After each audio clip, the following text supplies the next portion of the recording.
کہ کسی کی جانی پہچانی آواز میں اس کے نام کی پکار اس کے کانوں کی سماعت کو چھو کر گزری۔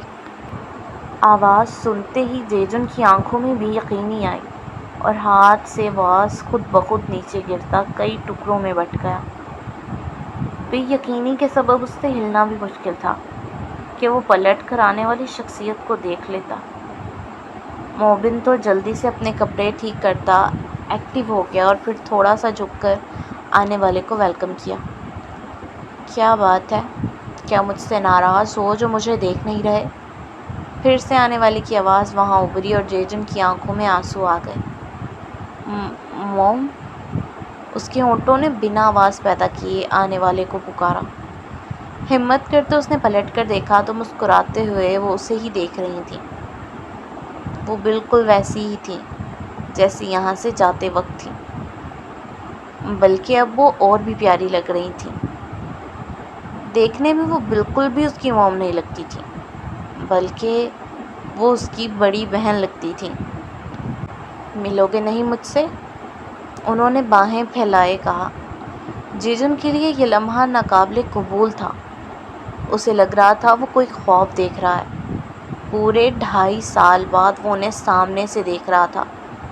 پہلے تو سوچا انہیں ناراضگی جتائے، لیکن پھر دل میں ہلچل سی مچی اور اس نے اپنے قدموں کو حرکت دی۔ اس نے ابھی 2 قدم ہی ان کی جانب اٹھائے تھے کہ اس کی موم کا فون بجنے لگا۔ انہوں نے بازو نیچے کرتے اپنے بیگ سے فون نکالا اور یس کرنے سے پہلے جیجن کو دیکھا۔ میں یہ کال اٹینڈ کر لوں؟ ہم پھر اچھے سے ملتے ہیں، وہ مسکرا کر کہتی کال یس کرتے فون کان کے ساتھ لگا کر اندر بڑھ گئیں، جبکہ جیجن وہیں اپنی جگہ جم کر رہ گیا تھا۔ کئی آنسو ایک ساتھ اس کی آنکھوں سے گرے۔ موبن جو اسے ہی دیکھ رہا تھا، اسے بھی جیجن کے لیے برا لگ رہا تھا۔ وہ لمبا چوڑا نوجوان کیسے بچوں کی طرح رو رہا تھا۔ اس نے آگے ہوتے اپنی جیب سے رومال نکال کر اس کے سامنے کیا، جس پر جیجن نے پہلے اسے اور پھر رومال کو دیکھا۔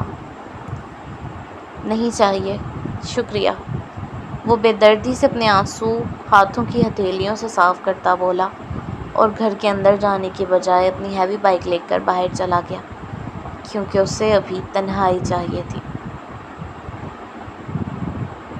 اس کا کب سے فون رنگ کر رہا تھا، لیکن وہ بے پرواہ بنا اسے اگنور کر رہا تھا۔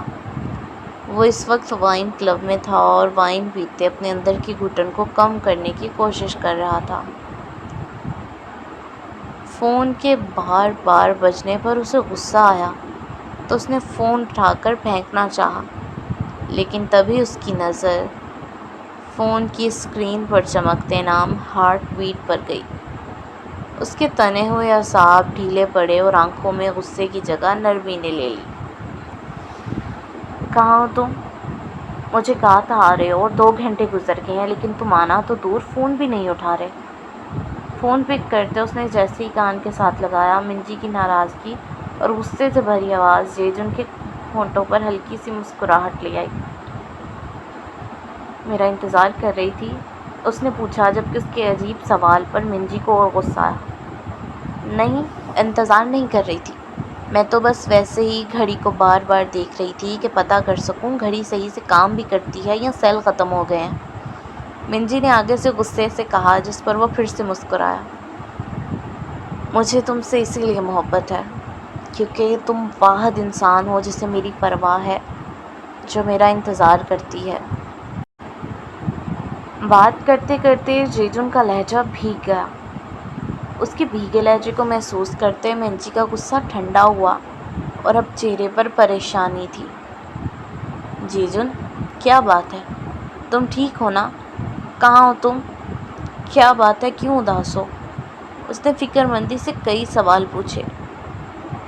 میری موم واپس آ گئی ہیں منجی، جیجن نے آہستہ آواز میں اسے بتایا۔ یہ تو اچھی بات ہے، تمہیں تو خوش ہونا چاہیے ان کے آنے پر، پھر اداس کیوں ہو؟ منجی کی بات پر وہ تکلیف سے مسکرایا۔ ہے نا، مجھے خوش ہونا چاہیے، لیکن میں خوش کیوں نہیں ہوں؟ مجھے کیوں تکلیف ہو رہی ہے؟ شاید اس لیے کیونکہ وہ بالکل نہیں بدلیں۔ پہلے بھی اپنے بزنس میں مجھے ہمیشہ اگنور کیا اور آج واپس آنے کے بعد بھی مجھے اگنور کیا۔ مجھ سے ضروری ان کے لیے ان کی کال تھی۔ اب اس کی آنکھوں سے باقاعدہ آنسو گر رہے تھے، جبکہ منجی دوسری طرف اس کو روتا محسوس کرتی بے چین ہو گئی تھی۔ کیا بات ہے جیجن، ہوا کیا ہے؟ اس نے بے چینی سے پوچھا۔ وہ مجھ سے ملی بھی نہیں منجی۔ میں آگے بڑھا تھا ان کے گلے لگنے کے لیے۔ مجھے ان کو محسوس کرنا تھا، ان کی ممتا کو محسوس کرنا تھا مجھے۔ انہیں جی بھر کر دیکھنا تھا، لیکن ان کو کال آ گئی اور وہ مجھے وہیں چھوڑ میرے بڑھتے قدموں کو روک کر چلی گئیں۔ اب اس کی ہچکیاں بھی اس کی بات میں شامل تھیں۔ منجی کو سمجھ نہ آئی وہ کیا کرے۔ وہ خود بھی ساتھ رونے لگ گئی تھی، لیکن ابھی جیجن کو ریلیکس کرنا تھا۔ تو تم بھاگ کر انہیں روک لیتے، بس ان سے لپٹ جاتے، اپنے بیٹے ہونے کا حق استعمال کرتے۔ اگر وہ تمہیں اگنور کرتے چلی گئیں تو تم بھی تو اپنی انا میں رہے نا، جو کہ بری بات ہے۔ انا جب رشتوں میں آ جائے تو رشتے چاہے جتنے مرضی قریبی اور گہرے ہوں، شیشے کی مانند ٹوٹ کر کرچیوں کی طرح دور بکھر جاتے ہیں، اور پھر بعد میں ان ٹوٹے رشتوں کو جوڑنے کی خاطر سمیٹتے ہوئے انسان زخمی تو ہو جاتا ہے، لیکن واپس انہیں جوڑ نہیں پاتا۔ منجی نے نرم لہجے میں اسے سمجھایا، جس پر وہ کچھ نہ بولا۔ تم سن رہے ہو نا مجھے؟ اب چلو واپس جاؤ اور جا کر انہیں گلے لگاؤ، انہیں بتاؤ تم نے انہیں کتنا مس کیا، انہیں جی بھر کر دیکھو، ان کا ماتھا چومو، انہیں محسوس کرو۔ منجی اس کی خاموشی پر پھر سے بولی، کیا میں سچ میں ایسا کروں؟ اس نے کسی بچے کی طرح پوچھا۔ ہاں بالکل، اور جتنا ہو سکے ان کے ساتھ وقت گزارو۔ اگر وہ کہیں جانے کی کوشش کریں تو روب سے روکو، کیونکہ تم ان کے بیٹے ہو۔ بلکہ یونی سے بھی 1-2 دن کا آف لے لو۔ چاہو تو مجھے بھی کال نہیں کرنا، ابھی صرف انہیں وقت دو، کیونکہ یہ وقت، یہ لمحے قیمتی ہوتے ہیں، پھر پلٹ کر نہیں آتے۔ منجی نے اسے اور مشورے دیے، جس پر وہ کھل کر مسکرایا۔ آئی لو یو میری جان، میں ابھی جاتا ہوں ان کے پاس۔ شکریہ میرا موڈ ٹھیک کرتے، مجھے صحیح غلط بتانے کے لیے۔ وہ خوشی سے بولا تو منجی بھی بے ساختہ مسکرائی۔ کہاں چلے گئے تھے تم؟ میں واپس آئی ہوں اور تم گھر سے غائب ہو گئے۔ وہ گھر واپس آیا تو سامنے ہی لاؤنج میں ٹہلتی اس کی موم اسے دیکھتے اس کی جانب آتی بولی، جبکہ جیجن نے بنا کوئی جواب دیے آگے بڑھتے انہیں گلے لگایا تھا، اور اس طرح لگایا تھا کہ جیسے اسے ڈر ہو وہ پھر سے اسے چھوڑ کر چلی نہ جائیں۔ اوہ کیا ہو گیا ہے تمہیں جیجن؟ اتنا پیار کیوں آ رہا ہے مجھ پہ؟ انہوں نے مسکراتے ہوئے پوچھا اور اس کی کمر کے گرد اپنے بازو ڈال کر اس کے کندھے سے سر ٹکایا۔ وہ کتنا بڑا ہو گیا تھا۔ جب چھوٹا تھا تو وہ اسے گود میں اٹھا کر اپنے کندھے سے لگاتی تھی، جبکہ اب اس کے ساتھ کھڑی وہ خود اس کے کندھے تک آ رہی تھیں۔ اوما موگو سے پیو، آئی مس یو موم، اس نے بے حد محبت سے کہا تو اس کی موم کی مسکراہٹ گہری ہوئی۔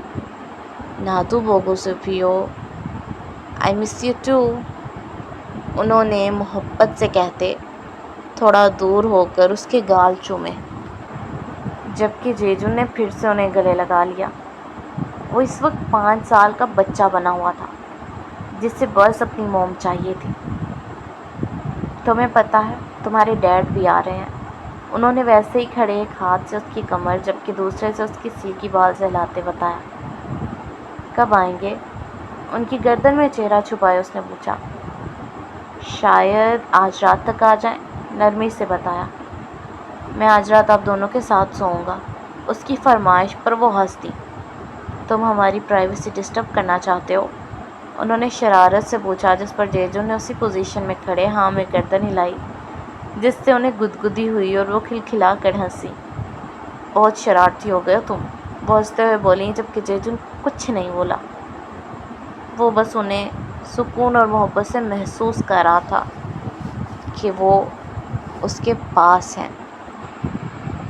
تو کیسا رہا تمہارا یہ ہفتہ اپنے موم ڈیڈ کے ساتھ؟ رات کے 7 کا وقت تھا اور وہ منجی کے گھر پر موجود تھا جب منجی نے اس سے پوچھا۔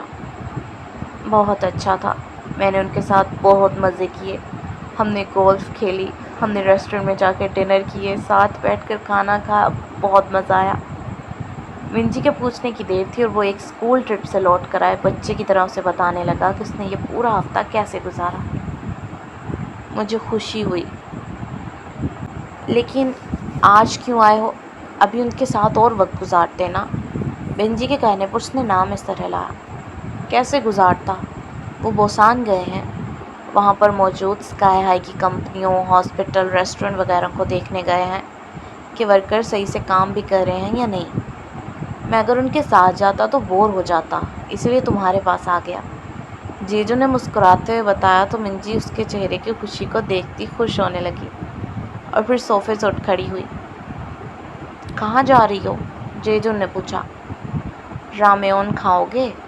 منجی نے پوچھا تو جیجو نے ہاں میں سر ہلایا، پھر ہنس پڑا۔ اب ذرا رامیون کا پوچھتے ہوئے دھیان رکھا کرو، کیونکہ اب تو تم رامیون کھلانے کا مطلب ہی جانتی ہو۔ وہ ہنستے ہوئے بولا۔ اگر میں کہوں کہ میں اسی مطلب سے پوچھ رہی ہوں تو بتاؤ، کھاؤ گے؟ منجی کچھ دیر اسے خاموشی سے دیکھتی رہی، پھر معنی خیز لہجے میں بولی، جس پر جیجن کو بری طرح کھانسی کا دورہ پڑا۔ اس نے بے یقینی سے اس کی جانب دیکھا۔ چنچا؟ ریئلی؟ جیجن کے پوچھنے پر منجی نے مسکراتے ہوئے ہاں میں سر ہلایا اور پھر کچن کی جانب بھاگ گئی۔ رکو، کہاں بھاگ رہی ہو؟ تم نے خود پوچھا ہے، مکر مت جانا۔ وہ اس کے پیچھے جاتا بولا۔ نہیں مکر رہی، ابھی رامیون بنانے تو دو، وہ ہنستے ہوئے بولی جبکہ جیجو نے اسے بیگ ہگ کر لیا۔ آج صبح جب اٹھا تھا تب بالکل بھی اندازہ نہیں تھا کہ آج کی رات بہت خوبصورت ہوگی، وہ اس کے کان میں بولا، جس پر منجی کے گال لال ہوئے۔ سو ریڈرز، یہ تھی ہماری آج کی ایپیسوڈ نمبر 30۔ امید ہے آپ لوگ کو اچھی لگی ہوگی۔ اچھی لگے تو لائک کرنا، کمنٹ سیکشن میں بتانا آپ کو ایپیسوڈ کیسی لگی۔ اگر آپ نے ابھی تک چینل کو سبسکرائب نہیں کیا تو کر لیں تاکہ نیو آنے والی ایپیسوڈ آپ کو مل جائیں۔ تو ہنستے رہیں، مسکراتے رہیں، دعا میں یاد رکھیے گا۔ ملتے ہیں ہم اگلے ایپیسوڈ میں، تب تک کے لیے اللہ حافظ۔